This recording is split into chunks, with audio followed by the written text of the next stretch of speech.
We inherited this funny thing from the industrial age called selling. By 1850, most factories were producing way more than they needed, so they had to invent selling to sell you stuff you didn't need. We were sold this bill of goods, target marketing, selling to strangers, pitching, pain points. Why don't we find somebody's joy point instead?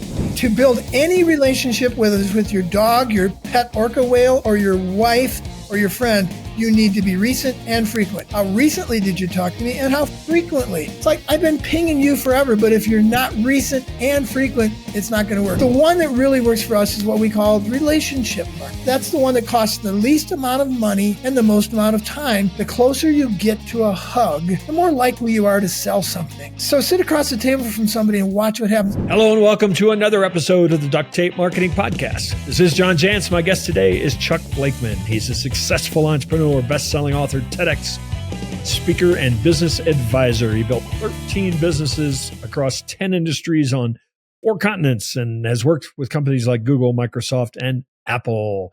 Today, we're going to talk about his newest book, Sell Less, Earn More. Double your income in 90 days with people you already know. Sounds like an amazing promise. Chuck, welcome to the show.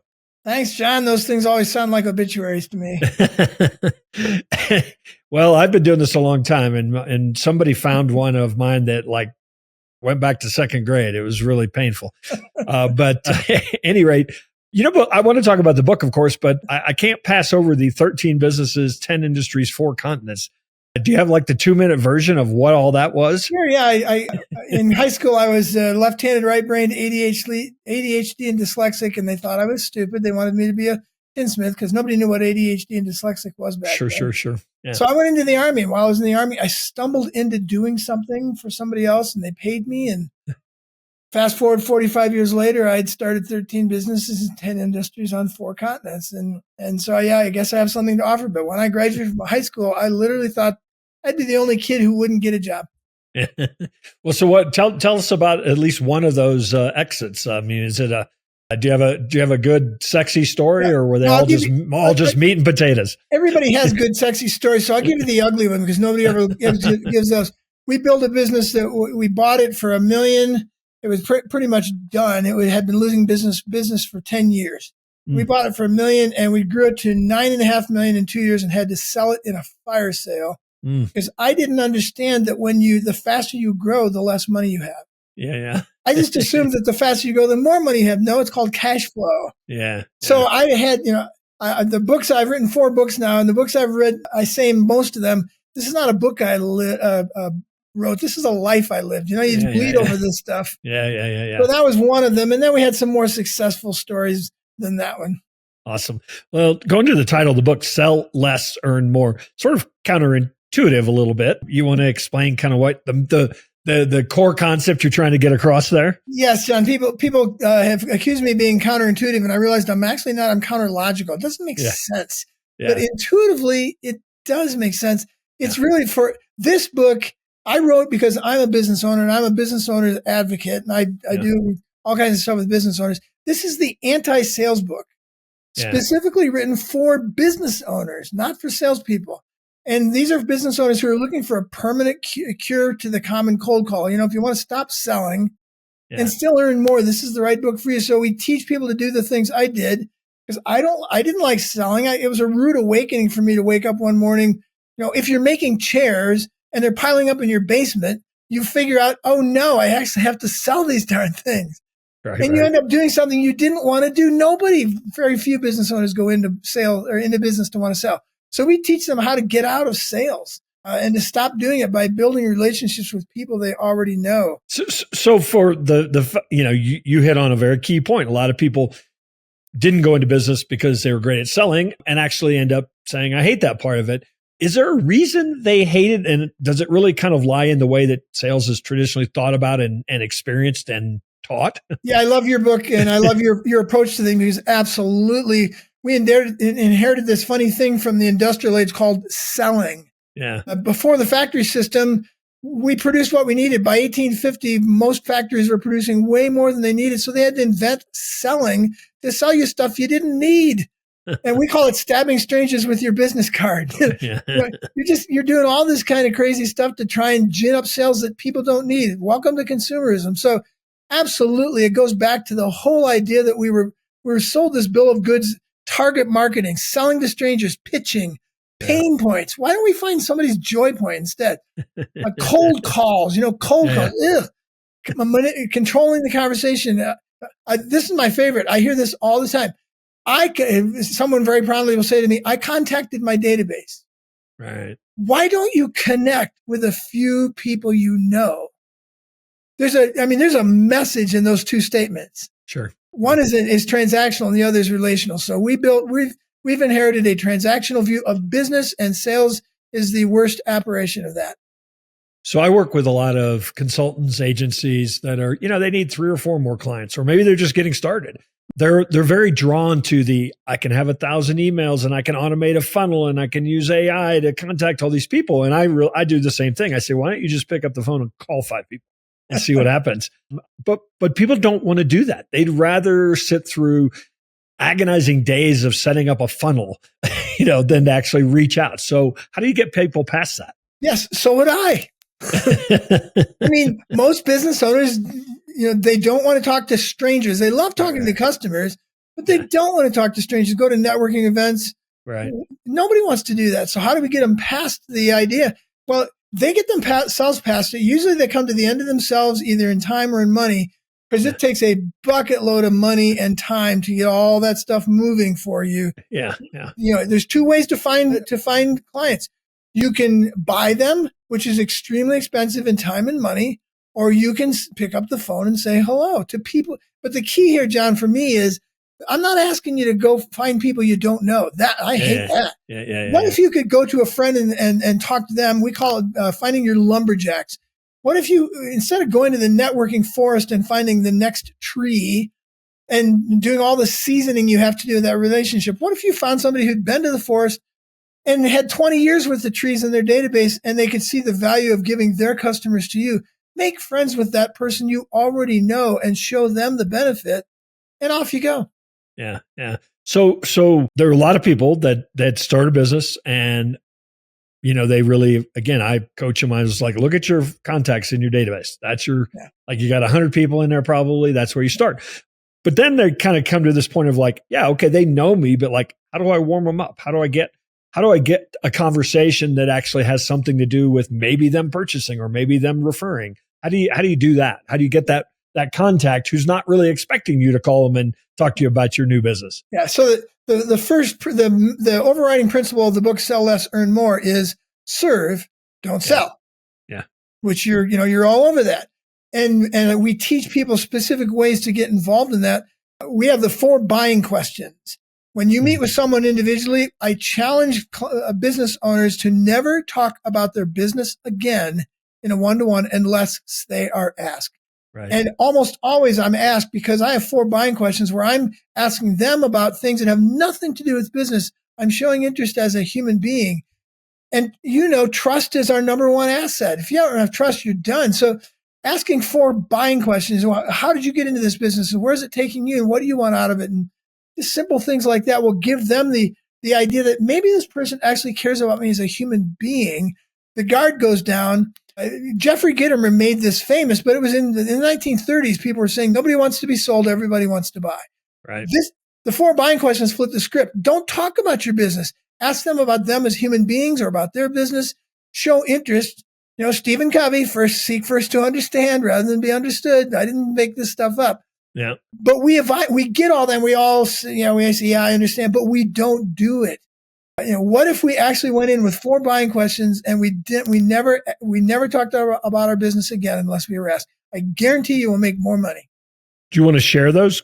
I mean, are they set questions or? Yeah, they're set questions, and they're really different for individuals. Right. Based on whether you're talking to consumers or businesses. Right. But I'll give you the business to business version. Good. Past is the first question. So you could say something like, so tell me, John, what motivated you to leave your job and get into this business? Yep. That's the past. That's something John hasn't thought about for years. It serves John. Why in the world did I do this? Yeah. And then I couldn't get a job. That's why. Yeah. And then the second one is exactly. And the second one is the future. You got that right. The second one is the future. So John, if this is why you got into business, what do you want out of it? Yeah. What's your personal long-term desire for this thing? Most business owners never do that. They just figure out, hey, if I make a buckload of money, somehow I'll be happy. And we know it doesn't work. So that serves them to ask that question. And then the third question is present. So past, future, and then present. If this is why you got into it and this is what you want out of it, what's the one thing, we call it bottlenecks, what's the one thing standing in your way right now to get you to that place that you want to be when you say this business has really served me? Most business owners are too busy in the day-to-day to even think about what is the one strategic thing I need to do. I need more customers. I need more space. I need better training. What is the one thing that's holding me back right now? And then the fourth one, if you ever get to it, because by then usually they're asking you questions. But if you get to the fourth one is, John, who's your perfect client? Right. And how could I find, because I want to know who that is so I can send you some of those. So those are the 4 buying questions. My friend John was a wealth manager. He took our training. We've been doing this for 20 years. He took our fast track sales business development training course. And he had, at the time he started, he had 2,200 clients and he was taking home $250,000 a year. Now he has under 20 clients and he takes home way over $1 million a year. Yeah. Because he took the 4 buying questions and he started using that instead of, let me show you what I got. Stop me when you see something you like. Hey, I got something up the sleeve. I got something up. Nobody cares. Yeah. So tell me, how much permission do you need for those questions? And the reason I ask that is, I have a lot of we all now have we all have networks of people who we know, but we've never met. Yeah. we're connected on LinkedIn, maybe, and so then I get that question where somebody says, what are you most excited about? I was like, I'm not telling you what I'm excited about. I mean, how much permission do we need to get into what might feel a little more personal? Well, and that is an intuitive question because you have to read the person across from you and say, is this a person who gets excited about sharing that stuff? Or so you might have to go a little slower. But in general, I've never found anybody who didn't want to talk about themselves. Yeah. And in some way. So even if when you ask them, why'd you get into this business? They won't tell you because they couldn't find a job. But they will tell you some other really good stuff about why they got into it and that's fine. So tell me whatever you want. This can sound like an interrogation if you don't respond. Yeah. So I'm always ready to say, well, let me tell you how I got into business. And with somebody who's uncomfortable, I'll do that first. Yeah. And in one of them, I will say, because I couldn't get a job. And it just opens them up. So I have to be transparent, so they will be. Yeah. So, and I think you really hit on this, and not everybody has the emotional quotient for this, quite frankly, but the whole goal is to serve, is not to sell. Yeah. Right. And if you're coming from that point of view, it eventually comes across, doesn't it? Yeah. People think I make some of this stuff up, and then I remind them, Zig Ziglar, 1970s, if you help enough other people get to their goals, you'll get to yours. You really believe that? We all give lip service to these things, but I can show you hundreds, thousands of business owners who have done these things, have finally practiced this with passion and found that, it actually does work if I just serve other people. I had a one-to-one with a woman once who I was going to do my dog and pony show, and she showed up and said, hey, I got to find a babysitter. We just lost our babysitter for our 20th anniversary, and it's 4 hours from now. We spent 45 minutes finding her a babysitter because that's what she needed. She didn't need my dog and pony show. I never talked to her again. A year later, her sister called me, and she became a client for 2 years. I made a lot of money from that meeting because I served the other person. Do we really believe that that's the way to go? Yeah. And I think it really takes not only that serving, but a long-term mindset too, right? You have seen this play out. You knew at some time in the future, this babysitting job was going to pay off, didn't you? Well, and I know your stuff well, but I don't know if you actually ever said this, but you live it out. You live out the idea of long-term decision-making, making decisions based on what will actually help you in the long term, not today. And boy, when we take on that approach, it isn't actually harder for the first year because that's what people think. Oh, I'm going to starve to death if I actually take. No, you'd be surprised. Yeah. But boy, is it freeing to actually think in the long term and to work with people based on what is their long-term best interest. That's my definition of business love, putting the interest of the other person, the long-term best interest of that person first. So a lot of times when you're having a conversation with your network, they don't need anything today. They can't think of anybody that they could refer you to. Where does this role of staying top of mind, recency, frequency? I mean, how big are a part of that? You just nailed it. We use those two words, recency and frequency, to build any relationship, whether it's with your dog, your pet orca whale, or your wife or your friend. you need to be recent and frequent. How recently did you talk to me and how frequently? So we have to have drip systems, and we have to have drip systems they actually want to open. So it's not about me. I have a realtor who sends me something on a regular basis, and I open it because it's always interesting, fun stuff that I would want to hear. It's not how great am I as a realtor.